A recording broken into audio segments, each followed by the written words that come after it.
세 번 있다고 하지요.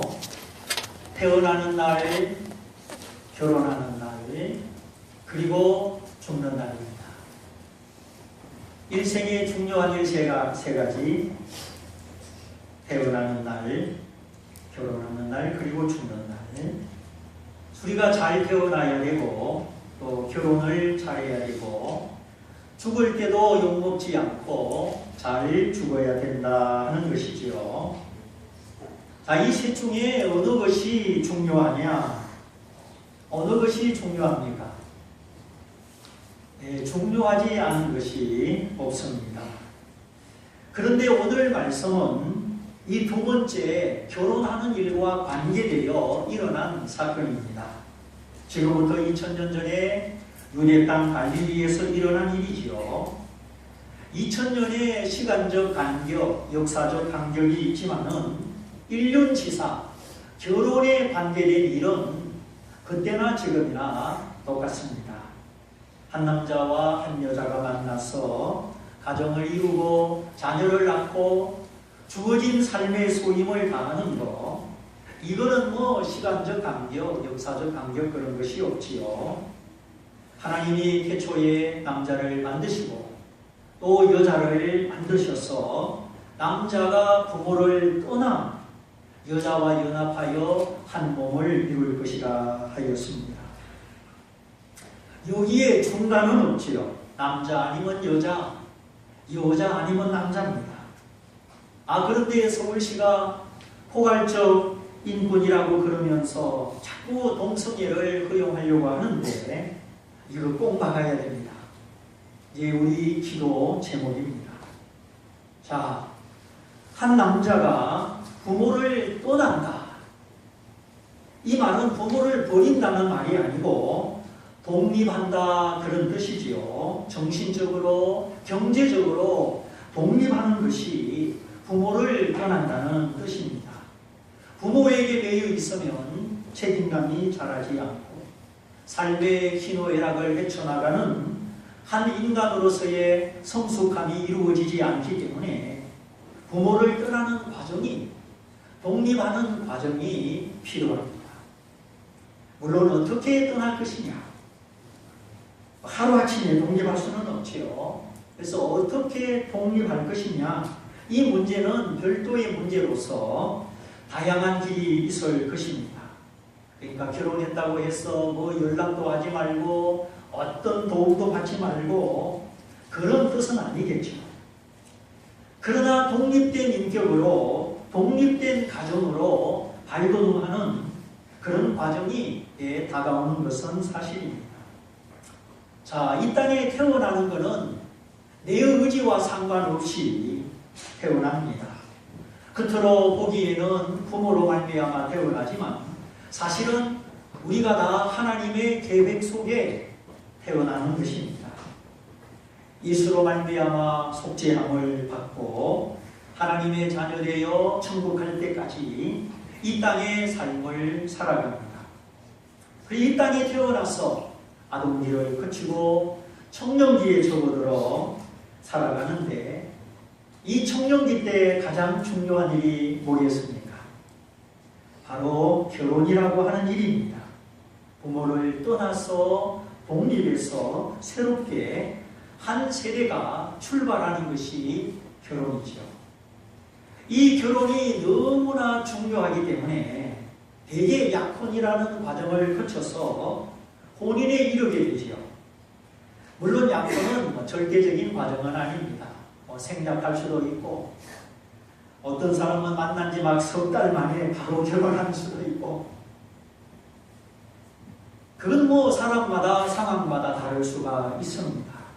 이제 그런 특별한 경우가 아니라면 대부분 약혼이라는 과정을 거치게 됩니다.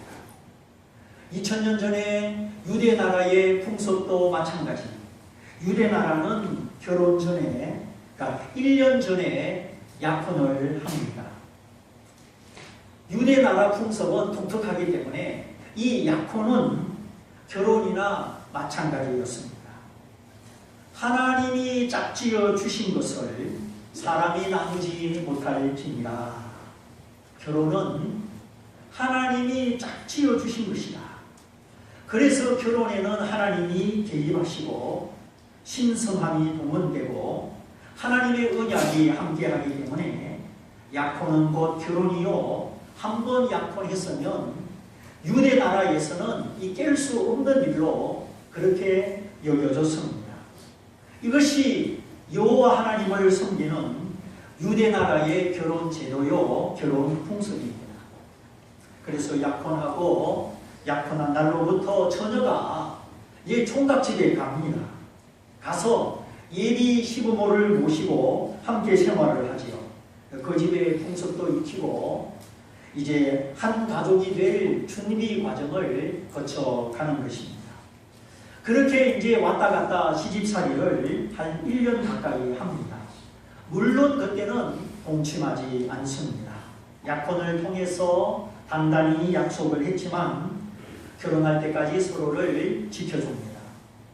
이렇게 한 1년 정도 예비 시집살이를 통해서 서로가 낯설지 않고 이제 우리가 한 가족이다. 그런 마음, 그런 상황이 준비됐을 때 신부를 친정집에 돌려보냅니다.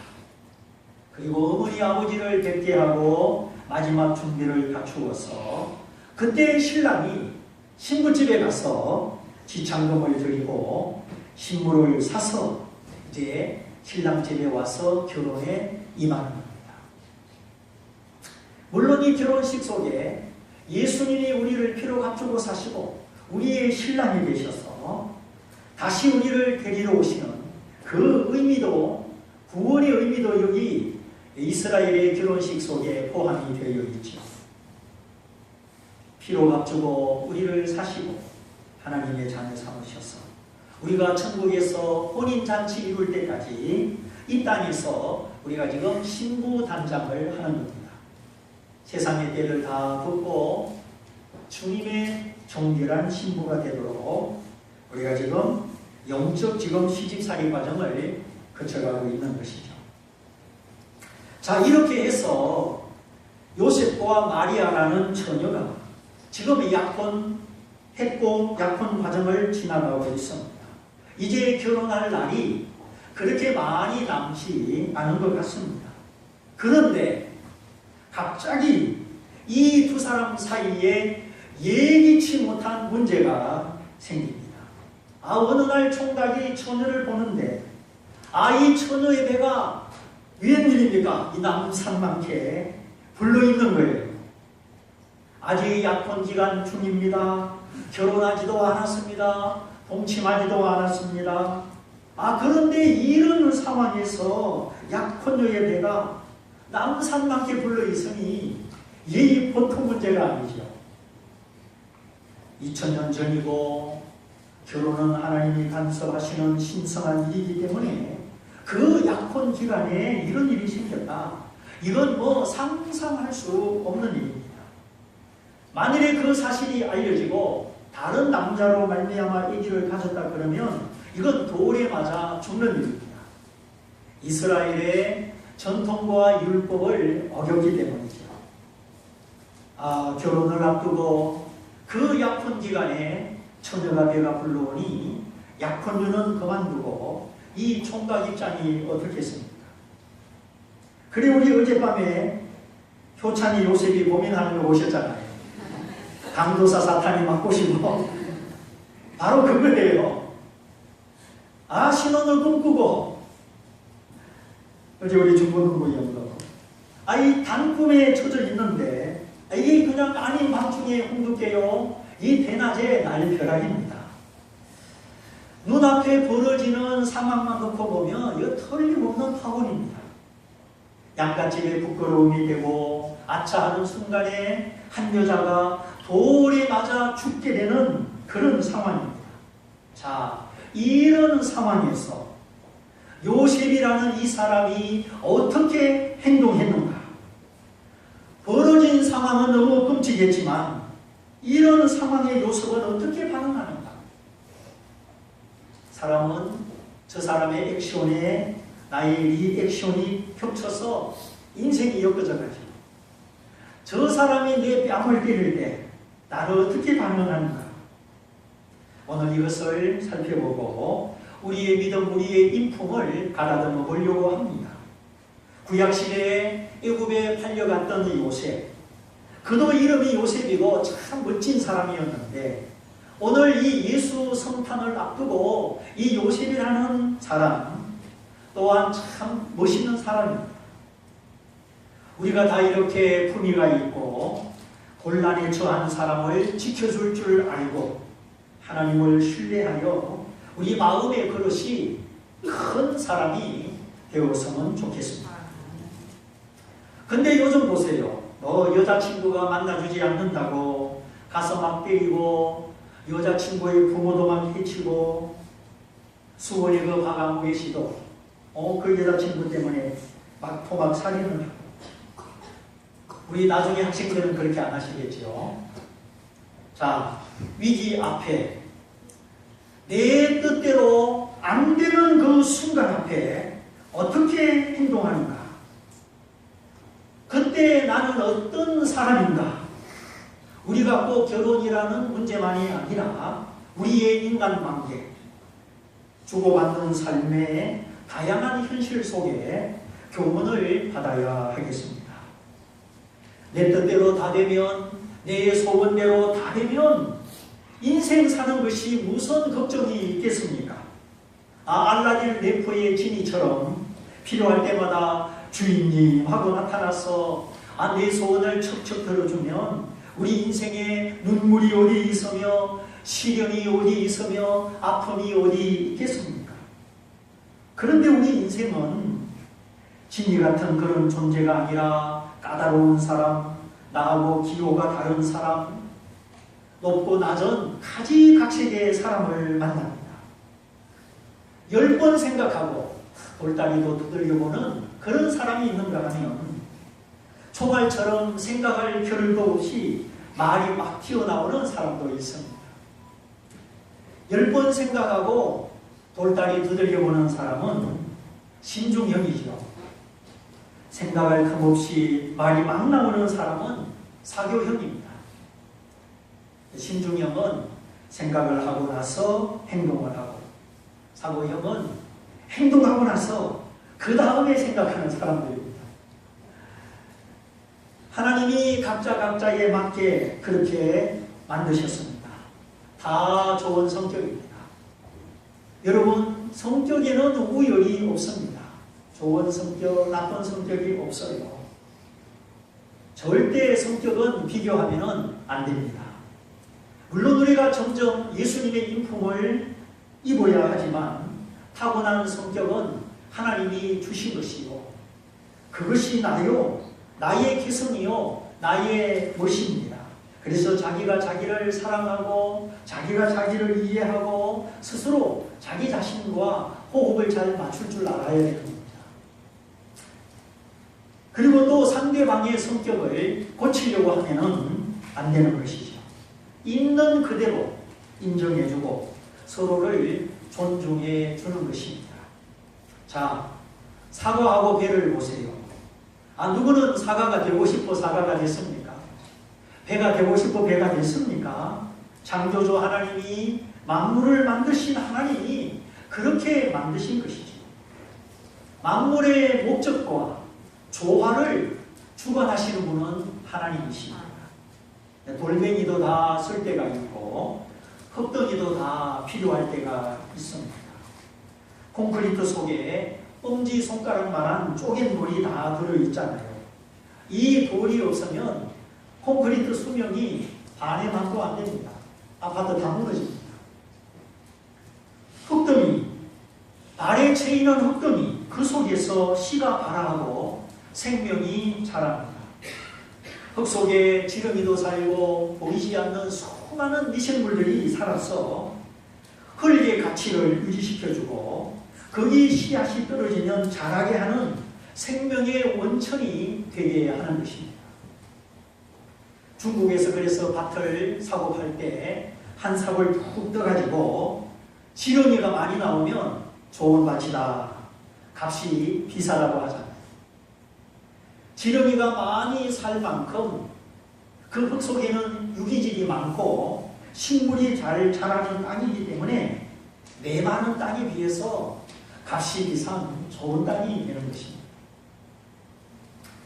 차가 다니기 위해서 도로를 깔아야 되지만 사실 우리가 흙으로부터 우리 생명을 보존하고 있는 것이죠. 여러분, 흙을 주신 하나님께 감사하셔야 돼요. 아스팔트로 다 덮으면 곡식은 어디서 자랍니까?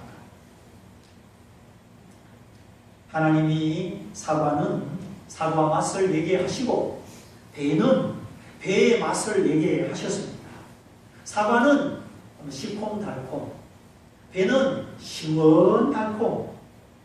이 두 가지 맛의 차이점을 생각해 보세요. 사람도 마찬가지.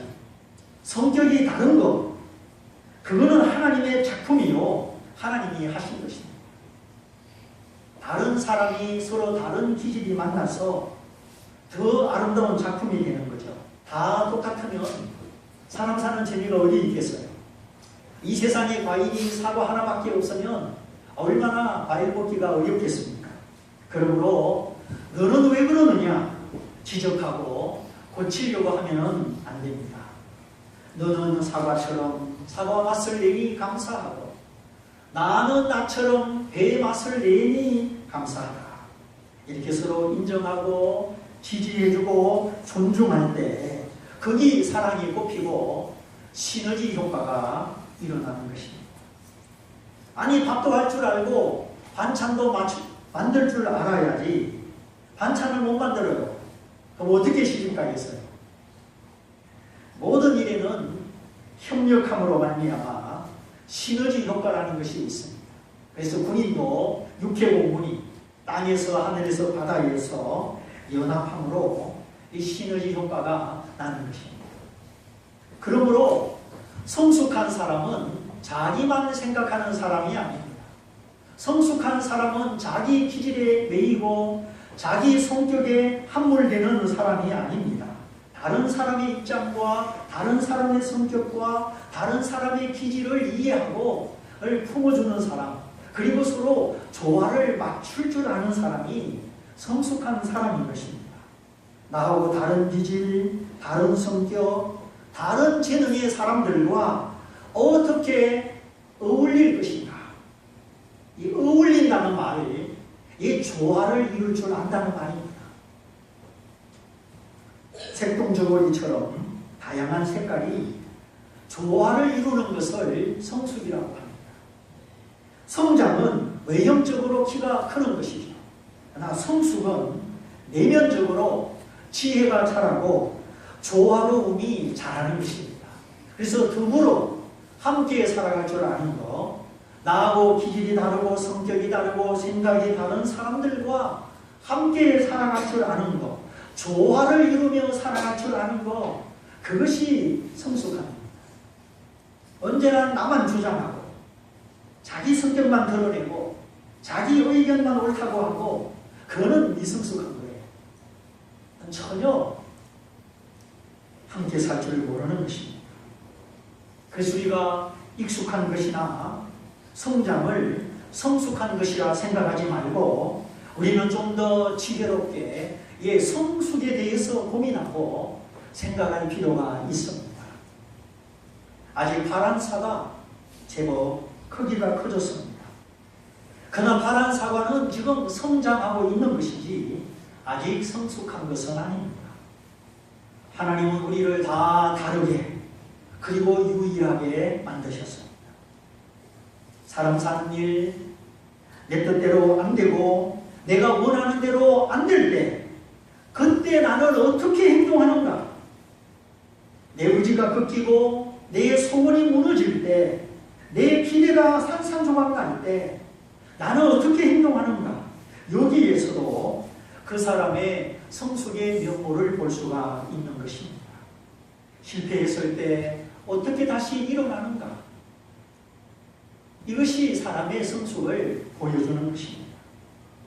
자, 꿈에 부풀어서나 꿈이 깨어져가는 요셉 뿐만 아니라 눈앞에 벌어진 상황을 어떻게든지 수습을 해야 되는 요셉입니다. 요셉이 남자니까. 그래서 인간적으로 이만저만한 고민이 아닙니다. 자기의 약혼녀의 배가 이렇게 불러오니까. 그러나 요셉은 이 위기의 순간에 고도의 침착함과 깊은 생각으로 극복해 나갑니다.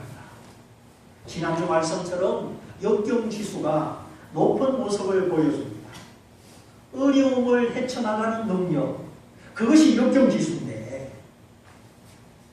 이 역경지수의 반대말은 좌절지수예요. 얼마나 빨리 좌절하느냐, 얼마나 빨리 실망하느냐, 얼마나 빨리 무너지느냐. 이 좌절지수는 제로로 만들고 이 역경지수를 제대로 만들어야 됩니다. 그래서 이 역경지수는 그리스도인의 성품이고, 우리를 실망시키고 좌절시키고 하나님의 뜻에서 떠나게 하는 것은 이건 사탄의 속성이죠. 그래서 쉽게 좌절하는 것은 그리스도인의 성품이 아닙니다. 존 비비오의 끈질김이라는 책을 아시죠? 우리 교회 작은 도서관에도 있습니다. 혹시 내가 쉽게 좌절하는 근성이 있다면 꼭 한번 읽어볼 필요가 있습니다. 사실은 요셉이 걱정하는 것처럼 마리아가 다른 남자로 인하여 잉태한 것이 아니었지요.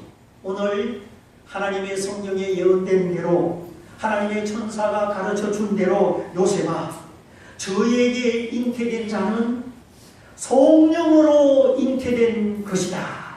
성령으로. 태초에 지구가 물로 덮여 있을 때 물로 덮인 지구는 사람이 살 수도 없고 식물이 자랄 수도 없지요. 그때 그 상황, 거기서 하나님의 신이, 하나님의 영이 움직이기 시작했습니다. 자, 빛과 어둠을 나누시고, 궁창 아래의 물과 궁창 위의 물을 나누시고, 또 바다와 육지를 나누셨죠. 그 하나님, 그 성령님, 그 창조의 영이 처녀 마리아의 몸속에 남자의 씨가 없이 하나님의 능력으로 잉태되게 하신 것입니다.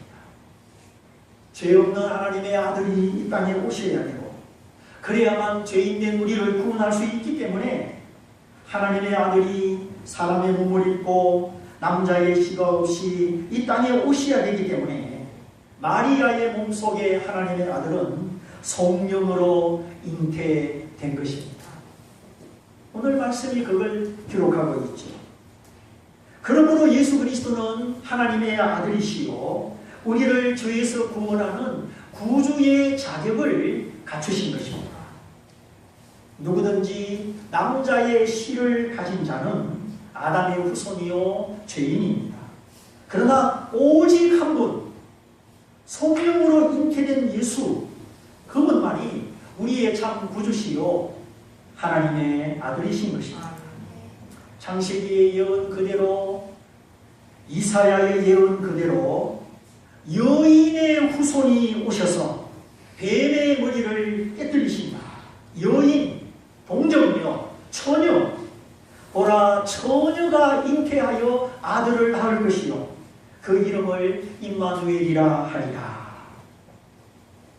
하나님의 예언이 마리아를 통하여 성령으로 이루어졌는데, 그래서 남자의 씨가 없이 배가 불러오기 시작했는데, 마리아의 약혼자 요셉은 아직 이 사실을 모르고 있는 겁니다. 천사가 꿈에 가르쳐 주기까지. 그러므로 엄청나게 고민을 하되 이렇게 생각을 했지요. 첫째, 자기 잘못으로 일어나지 아니한 이 파경의 상황에서 요셉은 손해보기로 생각합니다. 다시 말하면 내게 주어진 이 상황이 내게 손해가 되더라도 감수하기로 생각한 것입니다. 보통 사람은 손해냐 이익이냐 그걸 놓고 아주 예리하게 대립을 합니다. 물론 생각 없이 뜻없이 무조건 손해보는 것은 좋은 태도는 아니지요. 그러나 우리가 살다 보면 단순히 손해냐 이익이냐 이런 차원을 떠나서 내가 손해를 자처해야 되는 때가 있습니다. 구약의 요셉을 보세요. 노예로 팔리고 감옥에 갇힌 거 그것만 보면 인생에 엄청난 마이너스지요. 남들이 열심히 일하고 배우고 노력할 때 요셉은 감옥에 갇혔으니 겉으로만 보면 얼마나 손해입니까? 그러나 그런 상황에 요셉은 꿈을 포기하지 않고 하나님의 말씀을 붙들었습니다. 그랬더니 그 요셉이 손해본 모든 일들이 하나님의 말씀이 이루어지는 통로가 되고 애굽의 총리가 될 수 있는 지름길이 된 것입니다. 보디발의 집에서 가정총무로 그 집안의 매니저로 잘 있었으면 요셉은 끝까지 가정총무밖에 안 되는 거예요. 그런데 그 평화로운 상황이 깨어지고 누명을 써서 감옥에 들어갔기 때문에 거기서 이집트의 정치가들을 만나게 되고 그들을 통하여 애굽의 정치를 배우게 되고 총리로서 행정을 펼칠 수 있는 예비 학교가 된 것입니다. 그러므로 하나님이 내게 손해를 보라고 하시거든 손해를 보십시오. 그걸 통해서 내가 성장하는 겁니다. 내가 손해보는 그 일을 통해서 내가 손해보는 그 일을 감수함으로 우리가 신앙이 성장하는 거예요. 또 그 손해보는 그것은 지나간 이후에 내게 하나님의 뜻 안에서 큰 유익으로 돌아오는 것을 볼 수가 있습니다. 하나님이 원하셔서 손해보라고 하시는데 그냥 세상 사람처럼 따지고 계산하고 지지고 뽑고 그러면 내가 하나님의 뜻을 깨뜨리고 내가 성장할 수 있는 기회가 거기서 멈추는 거예요. 그래서 내가 아무리 싸워도 안 되고 권리를 주장해도 안 되고 이래도 저래도 안 되거든 손해를 보라 하는 것이니 손해를 보는 것입니다. 하나님의 이름으로 손해보는 것 그것이 그리스도인의 희생정신이요 미덕이지요. 그래서 오리를 가자 하면 심리까지 가질 수 있는 여유 있는 믿음 하나님의 사랑받은 우리에게 마땅한 행실이라 생각합니다. 요셉이 생각할 때 자기는 잘못한 것이 없는데 그런 일이 벌어졌습니다. 그 안타깝고 가슴 아픈 상황에서 손해보기로 감수하기로 마음을 먹었다. 이게 요셉의 성품입니다. 두 번째, 저를 드러내지 아니하고. 저가 누굽니까? 마리아죠. 나도 모르게 배가 불러온 그 약혼녀를 그래서 내 기대와 꿈을 깨워버린 그 당사자를 조용히 묻어두고 드러내려고 하지 않았다. 이것이 하나님 앞에 의로운 사람 요셉의 성품이었습니다. 내가 입맛 뻥긋하면 율법에 저촉된 저 여자는 돌에 맞아 죽을 수도 있는데 요셉 입장에서 배신녀에 해당하는 그 여인을 드러내지 않고 소문내지 않고 감추어 주려고 하였다는 것입니다. 하나님 앞에 의로운 사람 요셉, 오늘 말씀의 제목이죠. 시시비비를 따지지 아니할 뿐만 아니라 얼마든지 자신을 정당하게 방어하고 또 복수할 수도 있었죠. 그래서 정죄하고 기소하고 율법에 의탁할 수 있는데 그러지 아니하고 저를 드러내지 아니하고 오히려 약혼녀를 보호하려고 하는 그 깊은 마음을 볼 수가 있습니다. 나의 꿈을 깨뜨린 사람, 나의 권리를 짓밟은 사람, 그를 드러내지 않고 보호하려고 하는 이 요셉의 마음을 보십시오. 내 기분, 내 권리를 주장하는 것, 자신을 보호하고 자신을 방어하는 것, 그거는 본능적으로 누구든지 할 수가 있는 겁니다. 시시비비가 가릴 때 자기 이익만 생각하고 손에 안 보려고 하고 내 기분이 이렇다. 그리고 자기 권리, 자기 방어, 자기 보호하는 것은 인간의 본능이 아니겠습니까? 팔이 안으로 굽는다고 죄인의 본능은 자기를 보호하는 것이요, 상대방을 법 앞에 세워서 갚아주는 것이죠. 그래서 우리나라는 고소고발 사건이 너무 많아요. 그러고 웬만하면 법원에 가지 마세요. 근데 우리 마음이 상하고 그렇게 고소하면 우리가 기도할 수가 없어요. 이 사람 처벌해 주세요. 그게 법에다가 고소하는 거죠. 복수의 한 방편입니다. 물론 법을 정당하게 이용해야 될 때는 이용을 해야죠. 그러나 사람의 마음에 깔려있는 이 복수심, 네가 어떻게 되나 두고 보자, 그거는 정당하지 못합니다. 만일 하나님이 우리를 그런 마음으로 상대하셨다면 우리는 다 지옥 가야 합니다. 그러나 복음은 용서하는 것이고 불쌍히 여기는 것이고 그 사람을 보호하는 것입니다. 드러내지 않고 보복하지 않고 보호하려는 요셉의 마음입니다. 마지막 세 번째로 가만히 끊고자 하였다. 조용하게 아무도 모르게 정리하고자 하였다 하는 것이죠. 꿈이 무산되는 아픔, 자기도 모르게 약혼자의 배가 불러온 그 배신의 아픔, 명예심의 손상, 가문의 묻힐, 약혼자의 배가 불러옴으로 일어나는 이 모든 소용돌이가 있었지만 먼지 하나, 티끌 하나 없는 듯이 가만히 조용히 정리하고자 하였다. 정말 하나님 앞에 깊이 생각하는 요셉의 의로움입니다. 바로 이런 태도를 의롭다 하는 것입니다. 정죄하고 따지고 시시비비 가리고 권리를 주장하고 어찌하든지 보복하려고 하고 그건 의로움이 아닙니다. 그건 빛이 아닙니다. 그건 어두움이요 하나님의 자녀로서 불의함이지요. 그래서 너희는 먼저 그의 나라와 그의 의를 구하라. 하나님의 나라, 하나님의 통치, 성령 충만을 구하고 하나님의 의, 즉 하나님의 자비와 하나님의 사랑을 구하고, 그것이 십자가에 못 박히신 그리스도로 말미암아 구원받은 하나님의 자녀들의 의입니다. 이 의가 우리를 구원하는 건 아니고 예수님의 의만이 우리를 구원하지만 예수님의 의로 구원받은 우리에게 이제 이런 성품의 의가 열매 맺어야 되고 나타나야 하는 것입니다. 한 해가 지나가는 연말 또 이 성탄절, 많은 일들이 그동안 많은 시시비비들이 있었습니다.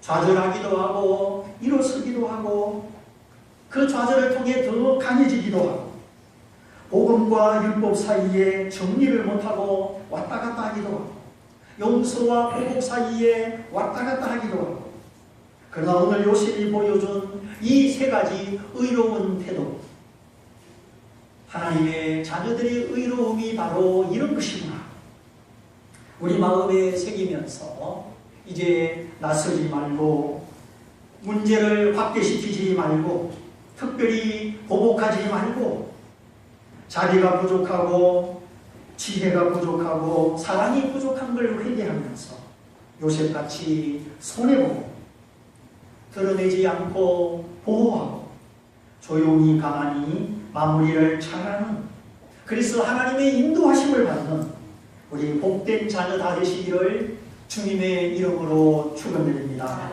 축원드립니다. 이 말씀을 붙잡고 다 같이 기도하겠습니다. 오늘 하나님 앞에 의로운 사람 요셉을 보면서 우리가 이런 의로 구원받는 건 아니지만 예수님의 의로 구원받았으니 주여 내게 이런 의가 나타나기 원합니다. 우리 지난 한 해를 또 시시비비와 섭섭한 마음을 오늘 하나님 앞에 다 내려놓고 우리의 성숙을 위하여 다 같이 기도하겠습니다.